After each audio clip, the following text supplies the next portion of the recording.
భయపెట్టాలి తప్పించి భయపడద్దు.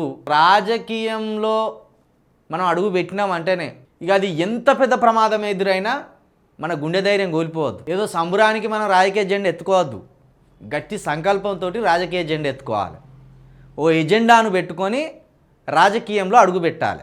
అది పైసల ఎజెండా అయితే వృధా అవుతుంది, కానీ సామాజిక ఎజెండా అయి ఉండాలి. అది కనీసం మన వర్గాలలో మనం ఎమ్మెల్యే అయితే కనీసం 100 మందికైనా ఉపయోగపడాలి. మనం పేదలను కనీసం 100 మందినైనా మనం ఎమ్మెల్యే అయిన తర్వాత బాగు చేయాలి.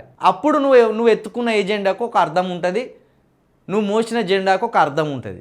ఓన్లీ జెండా మోసి నువ్వు ఒక్కనివే బాగుపడి నీతోటి ఉన్న వాళ్ళందరినీ గంగా కలిపితే అది అక్కర్రాదు. కాబట్టి రాజకీయంలో అడుగు పెట్టినామంటే ఖచ్చితంగా మనం ఎత్తుకున్న జెండా కావచ్చు, మన లోపల ఉన్న ఎజెండా కావచ్చు, అది మనతో పాటు మన చుట్టూ ఉన్న వాళ్ళని కాపాడుకోవాలి. అదేవిధంగా మనల్ని నమ్ముకొని మన కోట్లు వేసిన వాళ్ళలో కనీసం మనతోటి తిరిగే ఒక గుంపు ఉంటుంది కదా, ఆ గుంపులో ఒక 100 మందికైనా వాళ్ళ